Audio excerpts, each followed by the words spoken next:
Folks, this is Abrahm with Pathfinder TV, instructor at the Pathfinder School. In this video we are going to talk about hanging or hafting a hatchet. I believe it was a 4-part series on doing an axe this way, or hafting or hanging an axe.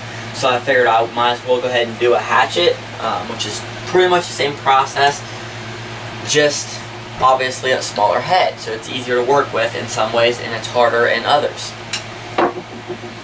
So the handle I have, you always want to check again. You want to make sure the grain orientation is good. I got this from a company called househandles.com. They do a very good job if you get the hand selected.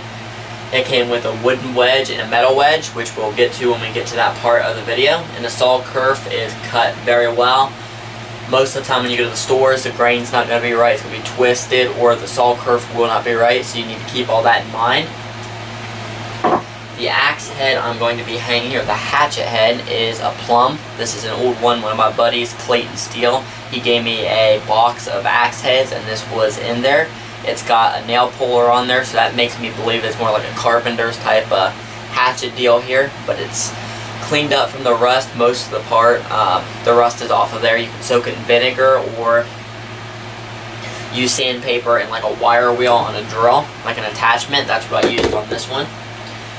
And you're good to go. What I do want to emphasize is I'm not going to sharpen this until I get the handle on there, because I don't want to tape it up, and if it's not sharp I'm not going to have to worry about pounding on this handle and cutting myself with a blade as much. I mean, I could cover it up, but I don't want to tape it up, so if I can prevent that by just not sharpening it all the way, and it's easier to work with once the handle's on there. So I'm going to wait to put an edge on there, a final edge.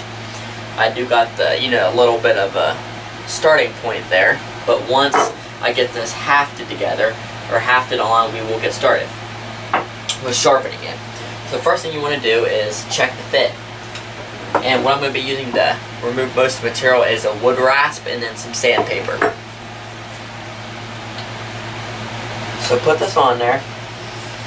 And this fit is actually pretty good, because I made sure the size was proper when I bought it. So just get it up and on there. Once you get it on there, kind of get it straightened up, because you don't want it to sit crooked right away.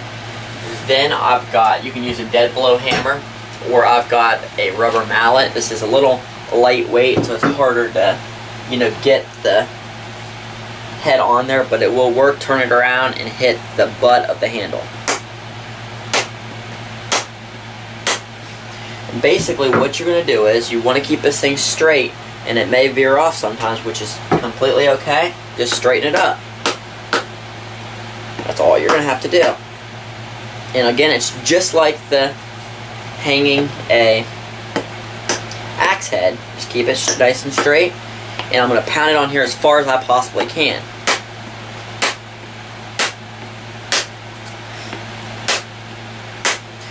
And what this is going to do is, this is going to create the wood where it's very tight. It's going to roll over, and that is going to give you the point where you need to remove your material with a rasp.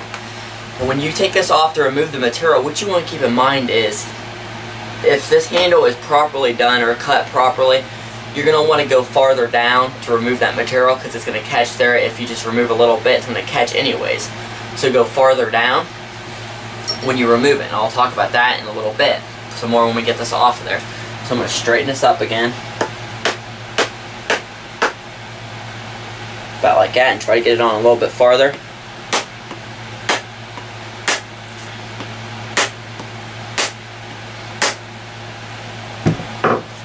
And I'm going to want this to set way down on the shoulder, so I've got quite a way to go. I'll get this off of there, and then we will start to remove our material. We're a little bit closer so you guys can see exactly what I'm talking about here. What you're going to have is, once I took that off of there, see if you guys can see it, just about right there, the wood is curling up. That's where it's super tight, and that's where you need to remove it.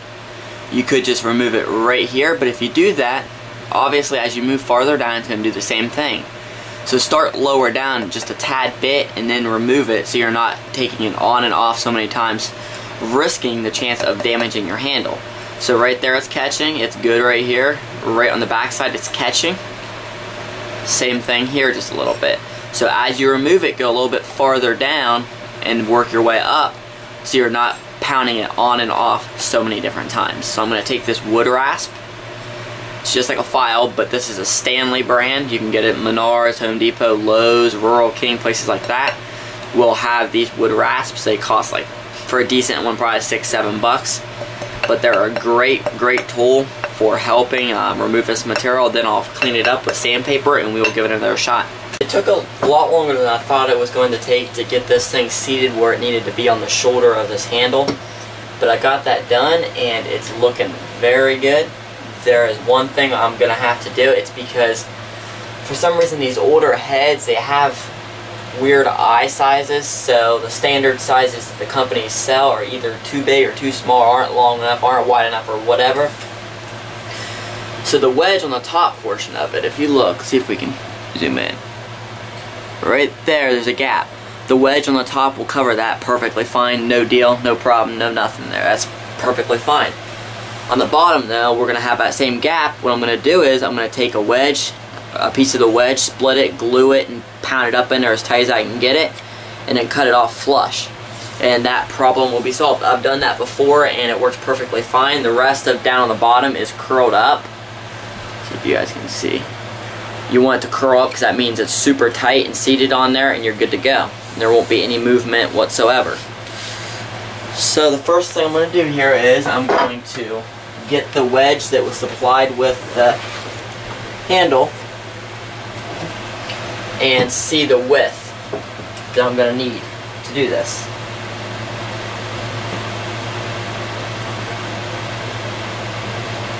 Kind of eyeball it.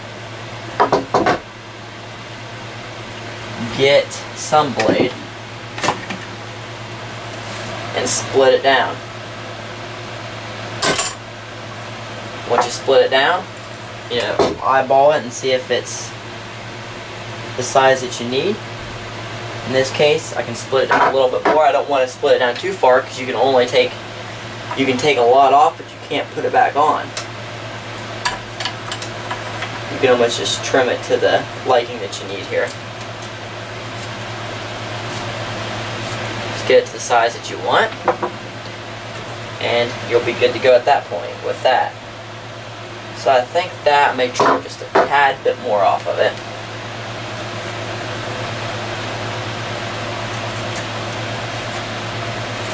Just like that, and we'll be good to go.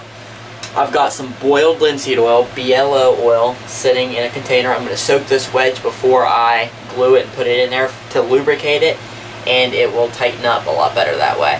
So just soak it down in there and let that soak for a second. Make sure this thing is seated on here very well.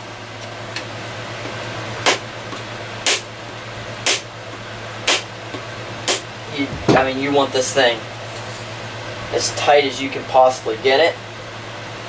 And once you get that, you will be ready to glue this sucker in, and then we will address the bottom portion of this. So, let that soak for a second. I'm going to get my glue ready, and then we will continue this process. It's been soaking long enough. And what I forgot to mention was you need to make sure the way they cut this, it will fit in your kerf, your saw kerf.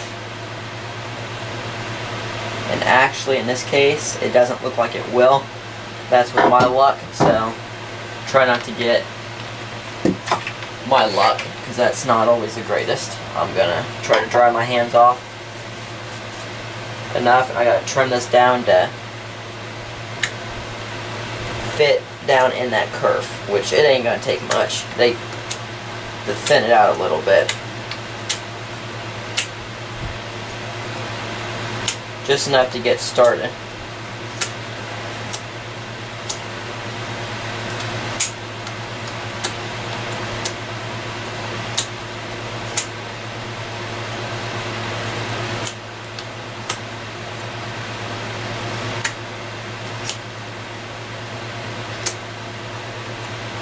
That right there should be pretty good. We'll test it. And that, folks, is what you want. So that's good to go. Now I just need to get my glue and glue this wedge, and then we'll get it seated, and then we'll get the final pounding on this completed.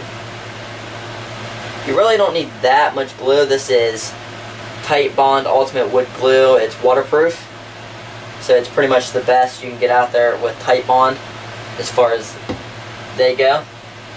I'm going to get something and just kind of apply it all along this wedge, or at least half of it, and then do the same to the other side so you get a good amount of glue, because you don't want this thing going anywhere.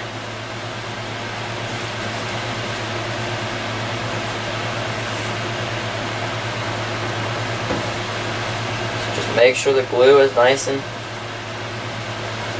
evenly spread. You don't want globs of it, but you also want to make sure you've got a generous amount.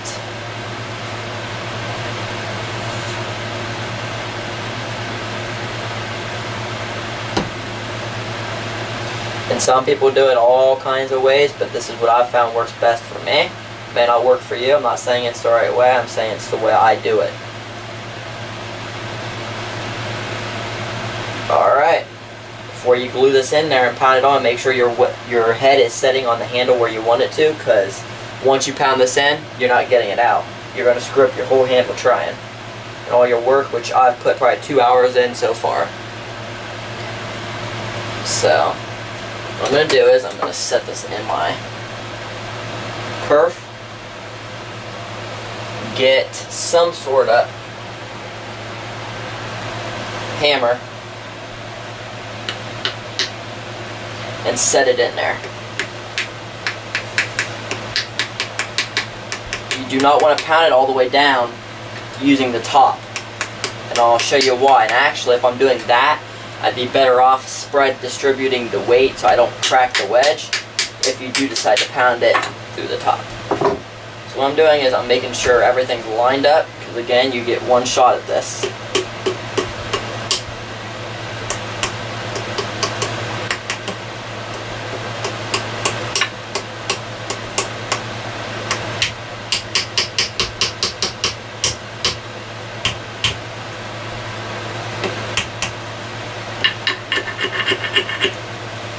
Take your time.